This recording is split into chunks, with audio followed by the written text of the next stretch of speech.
पूरी दुनिया लगातार भारत और चीन के बीच तुलना करती है और अक्सर चीन को आगे बताती है, लेकिन पर्दे के पीछे भारत ने कुछ ऐसा कर दिखाया है जिसकी भनक किसी को नहीं लगी। जब पूरी दुनिया की नजरें चीन की आर्थिक ताकत, उसके 3,800 अरब डॉलर के निर्यात और 3,000 अरब डॉलर से ज्यादा के विदेशी मुद्रा भंडार पर टिकी थीं, तब भारत चुपचाप एक ऐसी बिसात बिछा रहा था जिसने कई क्षेत्रों में चीन को धूल चटा दी। ये कोई छोटा मोटा कमाल नहीं, बल्कि एक ऐसी रणनीतिक जीत है जिसने दुनिया के नक्शे पर भारत को एक नई पहचान दिलाई है। आज भारत कुछ ऐसे सेक्टरों में चीन से कई कदम आगे निकल चुका है जहां ड्रैगन को लगता था कि उसका कोई मुकाबला ही नहीं कर सकता। ग्लोबल टेक्नोलॉजी में, दुनिया की सेहत की रक्षा में, आसमान की ऊंचाइयों में, डिजिटल क्रांति में, युवा शक्ति में, रक्षा तकनीक में और मैन्युफैक्चरिंग के नए युग में भारत ने जो झंडे गाड़े हैं, उन्हें देखकर अब चीन की नींद उड़ गई है। जब दुनिया तमाम युद्धों में उलझी हुई है, तब चुपके से भारत उन मामलों में चीन का बाप बन चुका है जिनमें चीन अब तक अव्वल था। रिसर्च में जो आंकड़े सामने आए हैं, उनको देख दुनिया हिल पड़ी है। लेकिन ये कौन से वो 7 क्षेत्र हैं जहां भारत चीन का बाप बन चुका है? किस तरह से भारत ने गुपचुप तरीके से इतनी बड़ी छलांग लगा ली कि दुनिया हैरान रह गई? कौन सी वो ताकत है जो भारत के पास है लेकिन चीन के पास नहीं? डिजिटल दुनिया में भारत ने किस तरह से अमेरिका और चीन दोनों को मात दे दी? युवा शक्ति और अंग्रेजी ज्ञान में भारत कैसे चीन से कई गुना मजबूत है? रक्षा तकनीक में भारत के हथियार कैसे चीन के हथियारों से बेहतर साबित हो रहे हैं? दुनिया की बड़ी बड़ी कंपनियां क्यों चीन को छोड़कर भारत की ओर भाग रही हैं? इन सारे सवालों के जवाब हम आपको इस वीडियो में देने वाले हैं, तो वीडियो को लास्ट तक जरूर देखिएगा, लाइक और शेयर कीजिएगा और अपने विचार कमेंट में जरूर बताइएगा। नंबर 1, सॉफ्टवेयर और आईटी सर्विसेज। तो सबसे पहले बात करते हैं सॉफ्टवेयर और आईटी सर्विसेज की, जहां भारत का डंका पूरी दुनिया में बजता है। ग्लोबल सॉफ्टवेयर इंजीनियरिंग में भारत की हिस्सेदारी करीब 15% है और सबसे बड़ी बात यह है कि भारत का आईटी एक्सपोर्ट चीन की तुलना में कई गुना ज्यादा है। जी हाँ, आपने सही सुना, चीन के मुकाबले भारत आईटी सेवाओं के निर्यात में बहुत आगे है। इसकी वजह साफ है, चीन का पूरा फोकस अपने घरेलू बाजार के लिए सॉफ्टवेयर डेवलप करने पर रहा है, जबकि भारतीय कंपनियों ने पूरी दुनिया को अपना ग्राहक बनाया है। TCS, इन्फोसिस, विप्रो, HCL जैसी कंपनियां ग्लोबल मैनेज सर्विसेज और रिसर्च एंड डेवलपमेंट में काफी आगे हैं। भारत आज GCC का हब बन चुका है, यानी ग्लोबल कैपेसिटी सेंटर का। दुनिया की बड़ी बड़ी मल्टीनेशनल कंपनियां अपने हाईटेक प्रोडक्ट्स की इंजीनियरिंग भारत में करवाती हैं। माइक्रोसॉफ्ट, गूगल, अमेजन, अडोबी जैसी दिग्गज कंपनियों के टेक्नोलॉजी सेंटर भारत में हैं और यहाँ के इंजीनियर उनके सबसे महत्वपूर्ण प्रोजेक्ट्स पर काम कर रहे हैं। भारत में करीब 350 से ज्यादा GCC हैं और ये संख्या लगातार बढ़ रही है। अब सवाल ये उठता है कि भारत में ऐसा क्या है जो चीन में नहीं है? जवाब है अंग्रेजी भाषा का ज्ञान और युवा प्रतिभाओं का विशाल भंडार। भारत में हर साल लाखों इंजीनियर और IT प्रोफेशनल्स निकलते हैं जो अंग्रेजी में धारा प्रवाह बात कर सकते हैं, कोड लिख सकते हैं और ग्लोबल क्लाइंट्स के साथ आसानी से काम कर सकते हैं। चीन में भले ही टेक्नोलॉजी की ताकत हो, लेकिन भाषा की बाधा और ग्लोबल कल्चर की समझ की कमी उन्हें पीछे रखती है। इसके अलावा भारत में इनोवेशन और क्रिएटिविटी का माहौल है। यहाँ के स्टार्टअप्स दुनिया भर में धूम मचा रहे हैं। 2025 में भारत के पास करीब 125 यूनिकॉर्न स्टार्टअप्स हैं, जिनकी कुल वैल्यूएशन 366 अरब डॉलर से ज्यादा है। बेंगलुरु, हैदराबाद, पुणे जैसे शहर आज ग्लोबल टेक हब बन चुके हैं। चीन में भले ही यूनिकॉर्न्स की संख्या ज्यादा हो, लेकिन भारतीय स्टार्टअप्स की खासियत यह है कि वो कम पूंजी में ज्यादा कमाल करते हैं और प्रॉफिटेबिलिटी पर फोकस रखते हैं। आर्टिफिशियल इंटेलिजेंस और डीप टेक में भी भारतीय कंपनियां तेजी से आगे बढ़ रही हैं। साइबर सिक्योरिटी के क्षेत्र में भारत की कंपनियां नाटो स्टैंडर्ड्स को पूरा करने वाले प्रोडक्ट्स बना रही हैं, जबकि चीनी प्रोडक्ट्स को डेटा प्राइवेसी और निगरानी की चिंताओं के कारण दुनिया भर में संदेह की नजर से देखा जाता है। IT सेक्टर में भारत की यह बढ़त सिर्फ संयोग नहीं है, बल्कि दशकों की मेहनत, सही शिक्षा प्रणाली और ग्लोबल सोच का नतीजा है। Number 2, pharmaceutical sector. अब आते हैं फार्मास्यूटिकल सेक्टर पर, जहां भारत को फार्मेसी ऑफ द वर्ल्ड कहा जाता है। भारत दुनिया की करीब 20% जेनरिक दवाइयों की सप्लाई करता है और सबसे बड़ी बात यह है कि भारत की करीब 70% दवाइयां उत्तरी अमेरिका और यूरोप के विकसित देशों में जाती हैं, जहां दवाओं की गुणवत्ता के नियम बेहद कड़े हैं। भारत करीब 30 अरब डॉलर की दवा निर्यात करता है और सबसे महत्वपूर्ण बात यह है कि भारत की दवाएं सस्ती और उच्च गुणवत्ता वाली होती हैं। कोविड महामारी के दौरान जब पूरी दुनिया वैक्सीन और दवाओं के लिए तरस रही थी, तब भारत ने दुनिया के 150 से ज्यादा देशों को करोड़ों डोज वैक्सीन सप्लाई की। कोविशील्ड और कोवैक्सीन जैसे टीके भारत में बने और पूरी दुनिया को बचाया। अब अगर चीन की बात करें तो उसका फार्मा निर्यात करीब 120 अरब डॉलर का है, लेकिन इसमें सबसे ज्यादा हिस्सा रॉ मटेरियल यानी कच्चे माल का है, तैयार दवाओं का नहीं।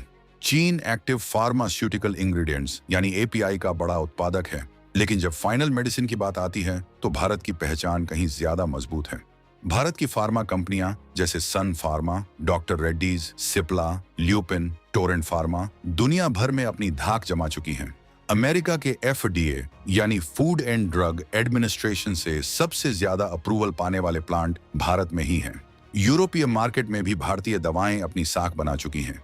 चीन की दवाओं को लेकर दुनिया भर में क्वालिटी कंट्रोल और सेफ्टी को लेकर सवाल उठते रहे हैं, जबकि भारतीय दवाइयों पर दुनिया भरोसा करती है। एचआईवी, कैंसर, मलेरिया, टीबी जैसी बीमारियों की दवाएं भारत बनाता है और दुनिया के गरीब देशों को सस्ती कीमत पर मुहैया कराता है। विश्व स्वास्थ्य संगठन की वैक्सीन और दवाओं की सप्लाई में भी भारत का योगदान सबसे बड़ा है। भारत ने बायोटेक और बायोसिमिलर के क्षेत्र में भी जबरदस्त प्रगति की है। दुनिया के सबसे बड़े वैक्सीन निर्माता सीरम इंस्टीट्यूट ऑफ इंडिया और भारत बायोटेक जैसी कंपनियां भारत का गौरव हैं। फार्मा सेक्टर में भारत की यह बढ़त इसलिए है क्योंकि यहाँ प्रतिभाशाली वैज्ञानिक हैं, उन्नत रिसर्च एंड डेवलपमेंट सुविधाएं हैं और सबसे महत्वपूर्ण बात यह है कि भारत की दवाएं मरीज केंद्रित हैं, मुनाफे केंद्रित नहीं। Number 3, space technology. अब बात करते हैं स्पेस टेक्नोलॉजी की, जहां भारत और चीन के बीच कांटे की टक्कर है। चीन का स्पेस बजट भारत की तुलना में बहुत ज्यादा है, लेकिन भारत की पहचान कम लागत में स्पेस को एक्सप्लोर करने वाले देश की है। भारत की स्पेस एजेंसी इसरो ने दुनिया को हैरान कर दिया है। चंद्रयान मिशन में भारत दुनिया का पहला देश बना जो चांद के दक्षिणी ध्रुव पर सफलतापूर्वक लैंड हुआ। चंद्रयान 3 की सफलता ने पूरी दुनिया को दिखा दिया कि भारत अब अंतरिक्ष की सुपर पावर बन चुका है। मंगलयान मिशन में भारत पहली ही कोशिश में मंगल ग्रह की कक्षा में पहुंचने वाला पहला देश बना, और वो भी सिर्फ 70 करोड़ रुपए के बजट में, जो हॉलीवुड की एक फिल्म के बजट से भी कम है। नासा और यूरोपीय स्पेस एजेंसी भी भारत की इस उपलब्धि को सलाम करती है। इसरो की सबसे बड़ी ताकत है उसकी लागत प्रभावी तकनीक और जुगाड़ इनोवेशन। जहां दूसरे देश करोड़ों डॉलर खर्च करते हैं, वहीं इसरो कम संसाधनों में बड़े कमाल कर दिखाता है। आदित्य L1 मिशन से भारत ने सूरज का अध्ययन शुरू किया है और गगनयान मिशन से भारत जल्द ही अंतरिक्ष में मानव भेजने वाला चौथा देश बन जाएगा। भारत का सैटेलाइट लॉन्च प्रोग्राम भी बेहद सफल है। इसरो एक साथ 100 से ज्यादा सैटेलाइट लॉन्च करने का विश्व रिकॉर्ड रखता है। विदेशी देश अपने सैटेलाइट लॉन्च करवाने के लिए इसरो के पास आते हैं, क्योंकि यहाँ सस्ता, भरोसेमंद और सटीक लॉन्च होता है। चीन भले ही चांद के दूसरी तरफ लैंडर भेज चुका हो और अपना स्पेस स्टेशन बना चुका हो, लेकिन भारत की खासियत है उसका ओपन और ट्रांसपेरेंट अप्रोच। इसके साथ ही भारत ने अब स्पेस टेक्नोलॉजी को प्राइवेट सेक्टर के लिए भी खोल दिया है। स्काईरूट एरोस्पेस, एग्निकल कॉस्मोस, पिक्सेल जैसी प्राइवेट कंपनियां अब रॉकेट बना रही हैं और सैटेलाइट लॉन्च कर रही हैं। चीन में स्पेस सेक्टर पूरी तरह सरकारी नियंत्रण में है, जबकि भारत में इनोवेशन को खुला मैदान मिल रहा है। रिमोट सेंसिंग, नेविगेशन सिस्टम जैसे नाविक, सैटेलाइट कम्युनिकेशन में भारत तेजी से आगे बढ़ रहा है। भारत का अपना जीपीएस सिस्टम नाविक अब पूरी तरह चालू है और इससे भारत को विदेशी सिस्टम पर निर्भरता से मुक्ति मिली है। स्पेस में भारत की यह बढ़त साबित करती है कि बड़े बजट से ज्यादा जरूरी है बड़ा विजन और कुशल प्रबंधन। Number 4, digital public infrastructure. अब बात करते हैं डिजिटल पब्लिक इंफ्रास्ट्रक्चर की, जहां भारत दुनिया का किंग है। यूपीआई यानी यूनिफाइड पेमेंट्स इंटरफेस जैसे सिस्टम ने भारत को एक खास पहचान दिलाई है। यूपीआई के जरिए भारत में हर महीने करीब 20 अरब से ज्यादा ट्रांजैक्शन होते हैं और ये संख्या लगातार बढ़ रही है। चीन में अलीपे और वीचैट पे जैसे प्लेटफॉर्म हैं, लेकिन वो क्लोज्ड लूप सिस्टम हैं, यानी आप एक ही कंपनी के इकोसिस्टम में बंधे रहते हैं। वहीं भारत में यूपीआई का सबसे बड़ा फायदा ये है कि आप किसी भी बैंक से किसी भी बैंक में पैसे भेज सकते हैं, किसी भी ऐप से किसी भी ऐप में पेमेंट कर सकते हैं। गूगल पे, फोन पे, पेटीएम सभी एक ही सिस्टम पर काम करते हैं और इंटरऑपरेबल हैं। इस तरह की ओपन आर्किटेक्चर दुनिया में कहीं नहीं है। दुनिया के कई देश अब भारत के यूपीआई मॉडल को अपना रहे हैं। Singapore, UAE, France, Sri Lanka, Mauritius जैसे देशों में अब यूपीआई से पेमेंट हो सकता है। भारत का आधार सिस्टम भी दुनिया का सबसे बड़ा बायोमेट्रिक आइडेंटिटी सिस्टम है, जिसमें 1 अरब 30 करोड़ से ज्यादा लोग रजिस्टर्ड हैं। Aadhaar enabled payment system, direct benefit transfer, KYC, digital locker जैसी सुविधाओं ने भ्रष्टाचार को कम किया है और पारदर्शिता बढ़ाई है। कोविन पोर्टल, जिसके जरिए पूरे देश का वैक्सीनेशन हुआ, वो भी भारत की डिजिटल इंफ्रास्ट्रक्चर की ताकत का सबूत है। चीन में डिजिटल सिस्टम भले ही एडवांस हो, लेकिन वहां सब कुछ सरकारी निगरानी में है और नागरिकों की प्राइवेसी पर सवाल उठते हैं। भारत का मॉडल ओपन, इंक्लूसिव और डेमोक्रेटिक है। इंडिया स्टैक जैसे डिजिटल इंफ्रास्ट्रक्चर ने फिनटेक इनोवेशन को बढ़ावा दिया है।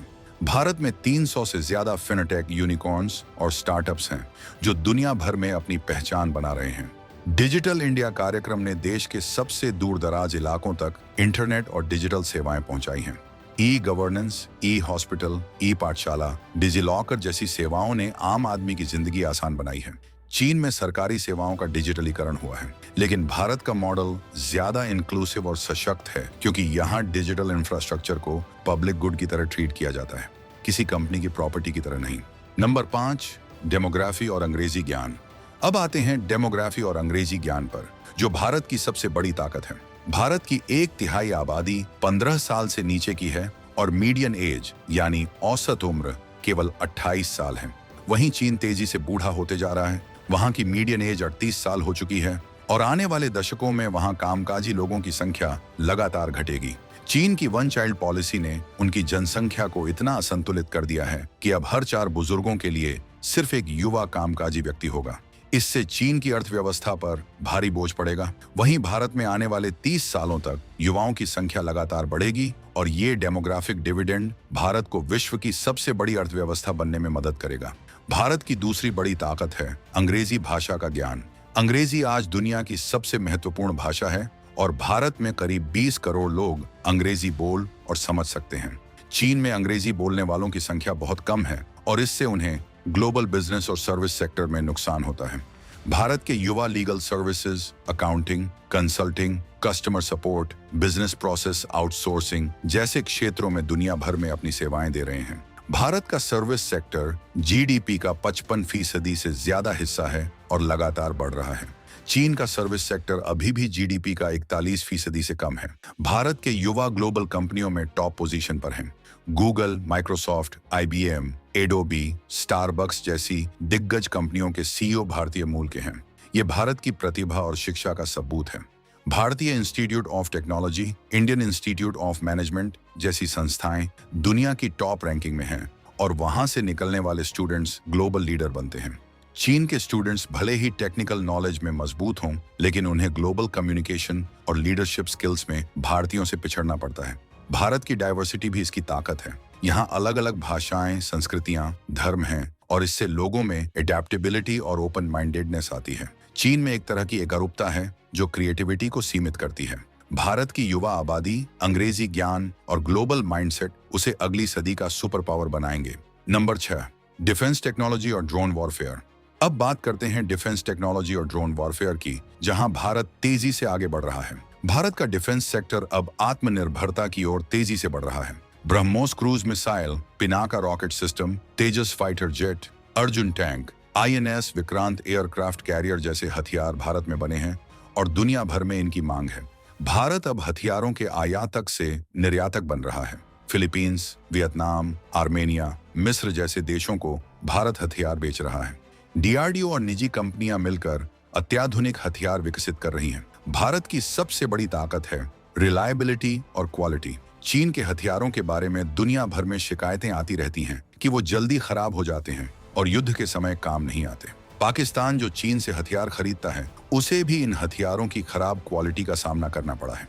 भारत के हथियारों को NATO स्टैंडर्ड्स पर बनाया जाता है और उनकी गुणवत्ता पर दुनिया भरोसा करती है। ड्रोन टेक्नोलॉजी में भारत ने कमाल की प्रगति की है।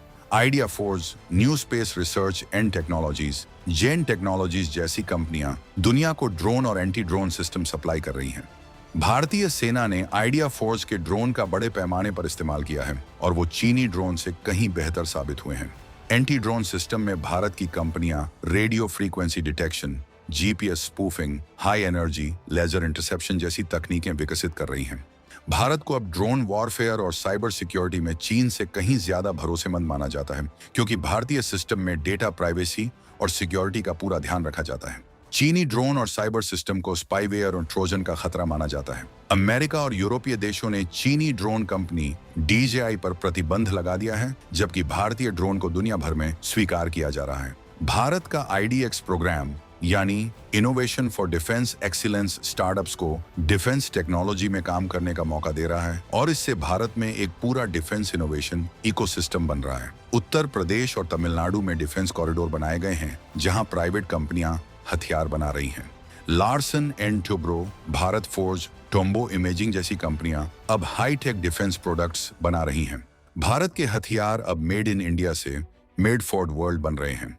नंबर 7, मैन्युफैक्चरिंग और सेमीकंडक्टर सेक्टर। अब बात करते हैं मैन्युफैक्चरिंग और सेमीकंडक्टर सेक्टर की, जहां भारत चीन को चुनौती देने के लिए तैयार हो रहा है। दुनिया की बड़ी बड़ी कंपनियां अब भारत में अपनी फैक्ट्रियां खोल रही हैं। एप्पल ने भारत में आईफोन प्रोडक्शन काफी बढ़ा दिया है और अब भारत में बने आईफोन दुनिया भर में निर्यात हो रहे हैं। सैमसंग, फॉक्सकॉन, विस्ट्रॉन, पेगाट्रॉन जैसी कंपनियां भारत में बड़े निवेश कर रही हैं। फोर्ड, टेस्ला जैसी ऑटोमोबाइल कंपनियां भारत को अपने मैन्युफैक्चरिंग हब के रूप में देख रही हैं। भारत अब सिर्फ असेंबलिंग नहीं कर रहा, बल्कि चिप और बैटरी भी बनाने की तैयारी कर रहा है। सेमीकंडक्टर यानी चिप बनाना भारत का सबसे महत्वाकांक्षी और जोखिम भरा कदम है। दुनिया भर में चिप्स की कमी और सप्लाई चेन की टूट-फूट ने सिखा दिया है कि अपनी चिप होना कितना जरूरी है। भारत सरकार ने सेमीकंडक्टर मिशन के तहत चिप बनाने के लिए कई कंपनियों को मंजूरी दी है। Tata group, micron technology, CG power जैसी कंपनियां भारत में चिप फैब सेटअप कर रही हैं। बैटरी मैन्युफैक्चरिंग में भी भारत तेजी से आगे बढ़ रहा है। इलेक्ट्रिक गाड़ियां हों या सोलर पैनल, एनर्जी स्टोरेज आज की सबसे बड़ी जरूरत है। रेयर अर्थ एलिमेंट्स की प्रोसेसिंग में भी भारत आगे बढ़ रहा है। बजट 2026 में रेयर अर्थ कॉरिडोर की घोषणा की गई है, जिससे भारत चीन पर अपनी निर्भरता कम कर सकेगा। चीन के पास दुनिया के 80% रेयर अर्थ एलिमेंट्स हैं और वो इसे हथियार की तरह इस्तेमाल करता है। भारत अब अपने खुद के रेयर अर्थ माइंस और प्रोसेसिंग प्लांट बनाएगा और इससे भारत की मैन्युफैक्चरिंग क्षमता मजबूत होगी। भारत का प्रोडक्शन लिंक्ड इंसेंटिव यानी PLI स्कीम ने मैन्युफैक्चरिंग को बहुत बढ़ावा दिया है। इलेक्ट्रॉनिक्स, फार्मा, ओनेंटो, टेक्सटाइल, टॉयज, फूड प्रोसेसिंग में PLI स्कीम ने भारत को मजबूत किया है। चीन की जो ताकत थी, सस्ता श्रम और भारी सरकारी मदद, वो अब खत्म हो रही है, क्योंकि चीन में मजदूरी बढ़ गई है और दुनिया अब चीन पर भरोसा नहीं कर रही है। कंपनियां अब चाइना +1 स्ट्रेटेजी अपना रही हैं और भारत उनकी पहली पसंद बन रहा है। भारत में बेहतर इंफ्रास्ट्रक्चर, कुशल मानव शक्ति, स्थिर सरकार और लोकतांत्रिक व्यवस्था है जो विदेशी निवेशकों को आकर्षित करती है। Dedicated freight corridor, expressway, industrial park, logistics hub बनाए जा रहे हैं, जिससे मैन्युफैक्चरिंग को बढ़ावा मिल रहा है। 2026 में भारत चीन को एविएशन ग्रोथ में पीछे छोड़ सकता है। भारत का एविएशन सेक्टर दुनिया का सबसे तेजी से बढ़ता सिविल एविएशन मार्केट बन चुका है। भारत में नए हवाई अड्डे बन रहे हैं और घरेलू तथा अंतर्राष्ट्रीय उड़ानें तेजी से बढ़ रही हैं। भारत की मैन्युफैक्चरिंग बूम का ये मतलब नहीं कि हम चीन की नकल कर रहे हैं, बल्कि भारत अपना खुद का मॉडल बना रहा है जो क्वालिटी, इनोवेशन और सस्टेनेबिलिटी पर आधारित है। तो इस पूरी कहानी से एक बात साफ है कि भारत और चीन की तुलना करते वक्त सिर्फ GDP के आंकड़े नहीं देखने चाहिए, बल्कि ये भी देखना चाहिए कि किस देश में असली ताकत कहाँ है। भारत ने software, pharma, space, digital infrastructure, demography, defence technology जैसे क्षेत्रों में जो मुकाम हासिल किया है, वो चीन के लिए भी चुनौती है। भारत की सबसे बड़ी ताकत है उसकी युवा आबादी, अंग्रेजी ज्ञान, लोकतांत्रिक व्यवस्था, इनोवेशन की संस्कृति और दुनिया के साथ खुला जुड़ाव। चीन भले ही मैन्युफैक्चरिंग में आगे हो, लेकिन उसके सामने बूढ़ी आबादी, घटती कामकाजी शक्ति, दुनिया का अविश्वास और बंद सिस्टम जैसी बड़ी चुनौतियां हैं। भारत की राह आसान नहीं है, हमें अभी बहुत कुछ करना है, लेकिन जो दिशा हमने पकड़ी है वो सही है। अगले 10 सालों में भारत दुनिया की तीसरी सबसे बड़ी अर्थव्यवस्था बन जाएगा और कई क्षेत्रों में तो हम पहले ही चीन से आगे निकल चुके हैं। ये नया भारत है जो अब किसी की नकल नहीं करता, बल्कि अपना खुद का रास्ता बनाता है। जय हिंद, जय भारत। अब आप हमें कमेंट में जरूर बताइए कि आपको ये जानकारी कैसी लगी और आपको क्या लगता है कि आने वाले समय में भारत और किन क्षेत्रों में चीन को पीछे छोड़ देगा। अगले वीडियो में हम आपको बताएंगे कि कैसे भारत अब ग्लोबल सप्लाई चेन में चीन की जगह ले रहा है और दुनिया की बड़ी कंपनियां क्यों भारत को अपना अगला मैन्युफैक्चरिंग हब बना रही हैं। उस दिलचस्प कहानी को जानने के लिए हमारे चैनल को सब्सक्राइब करना बिल्कुल मत भूलिएगा और बेल आइकन दबाकर नोटिफिकेशन ऑन कर लीजिएगा ताकि आप हमारी कोई भी वीडियो मिस ना करें।